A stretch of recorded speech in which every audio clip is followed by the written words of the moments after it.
Boy, oh boy, oh boy, oh boy, oh boy, do I have a video to share with you guys. It's going to be absolutely unbelievable to some of you.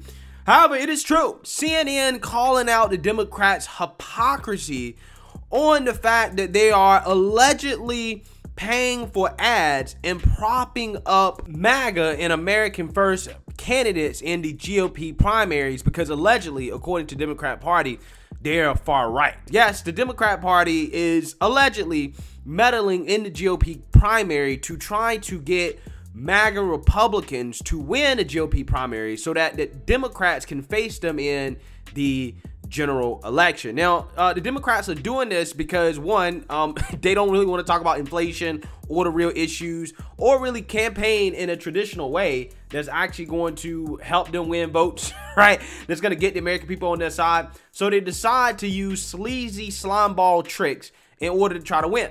Now, the theory is that it is easier for Democrats to win against MAGA candidates because MAGA candidates are far right, okay? They're more out of the mainstream than the Democrats and the establishment Republicans. Therefore, if Democrats can face MAGA candidates instead of establishment Republicans, then they have a better chance of winning. And it's not just the Democrat Party that believes this. The Republican Party also believes it as well. The establishment Republican Party, that is, because I've talked about this a lot, specifically last year when it was going on in public, is that there's a GOP civil war, okay? There's a war between the Mitch McConnell wing of the Republican Party and the Donald Trump wing of the Republican Party, in which Mitch McConnell represents the establishment and Trump represents the people, right? The actual voters of the Republican Party, okay? Now, Mitch McConnell, he said his one goal, right? One of his main goals is to stop MAGA candidates from winning GOP primaries because he believes, just like the Democrats, that MAGA candidates can't win general elections because they're too extreme, okay?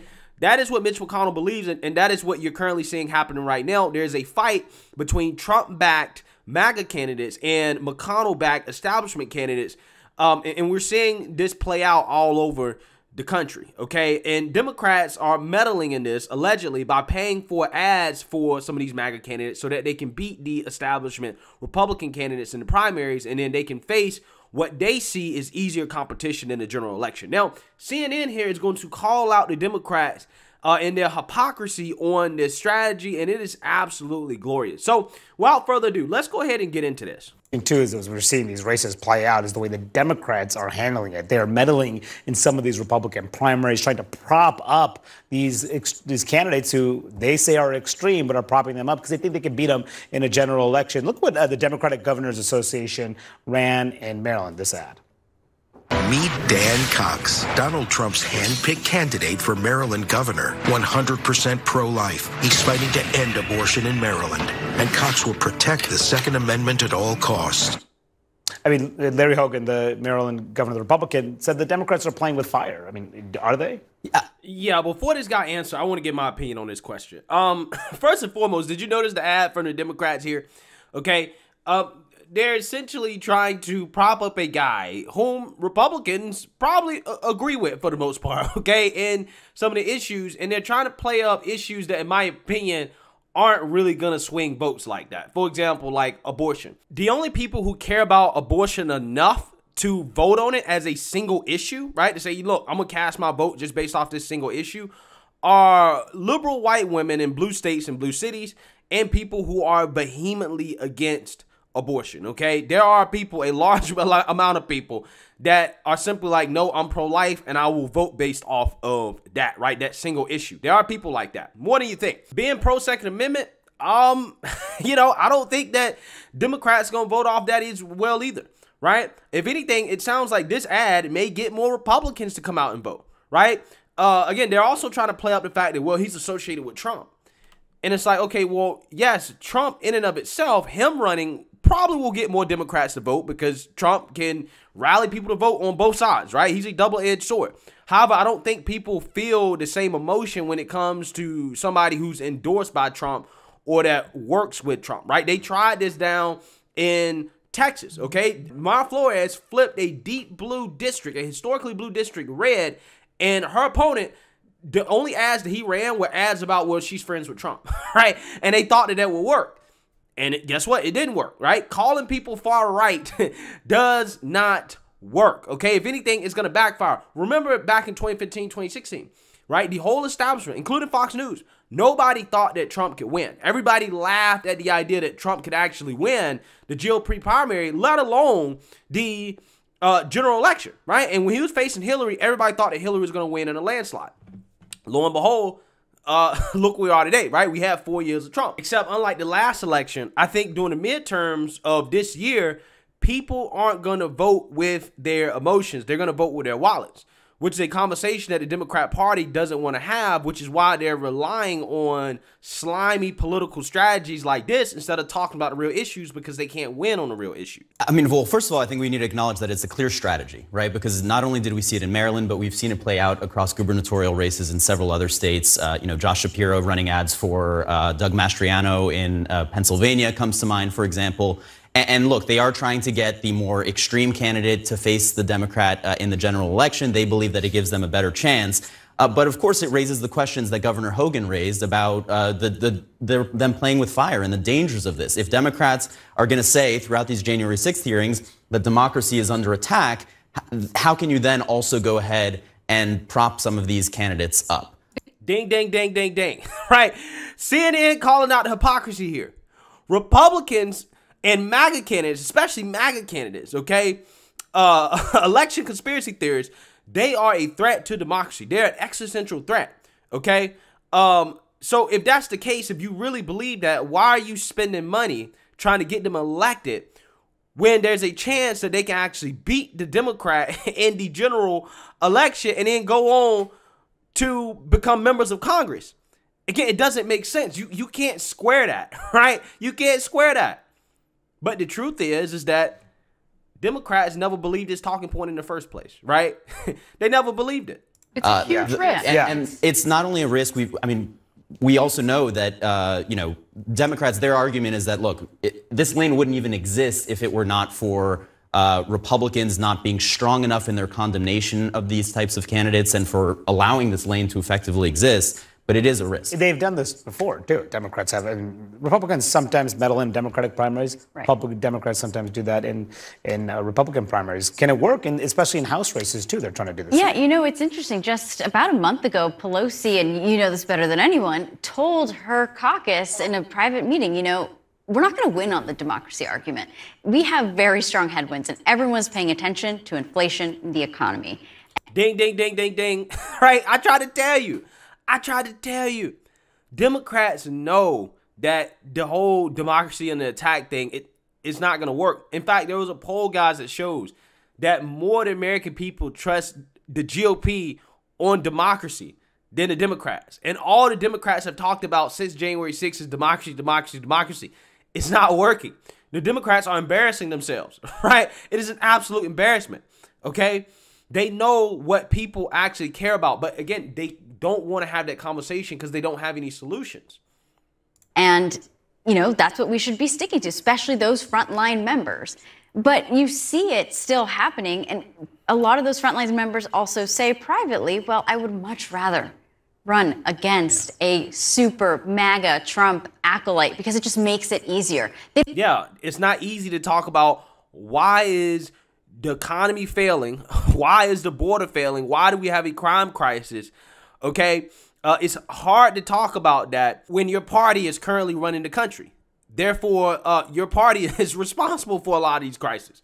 They don't want to have a conversation about that. So let's talk about the pretend attack on democracy. They don't want to run against a Glenn Youngkin because it just makes it so much harder, right, for someone like him to paint him as Trump if he is much more toned down, if that candidate is talking about Republican issues without the whole big MAGA label behind them. And we also know that that's going to be one of Democrats' central midterm messages. I've been talking to folks at the White House where, President Biden is preparing to make his entry into kind of midterm campaign mode. One of their key arguments is that the Republican Party is extreme, and it is more extreme than whatever you may think about the Democrats' leftward pull. Bruh, come on now. That's a lie. I mean, the extremism in the Republican Party, right, is not nearly as mainstream as the extremism of the Democrat Party, right? You can say that the established Republicans have thoroughly rejected a lot of the extremes that we see on the right, okay? However, the Democrats have embraced the extremes that we see on the left. Like, for example, protesting Supreme Court justices at their houses, trying to intimidate them, chasing them out of restaurants, and attempted assassination. The Democrats have embraced election conspiracies when it comes to Trump and Russia.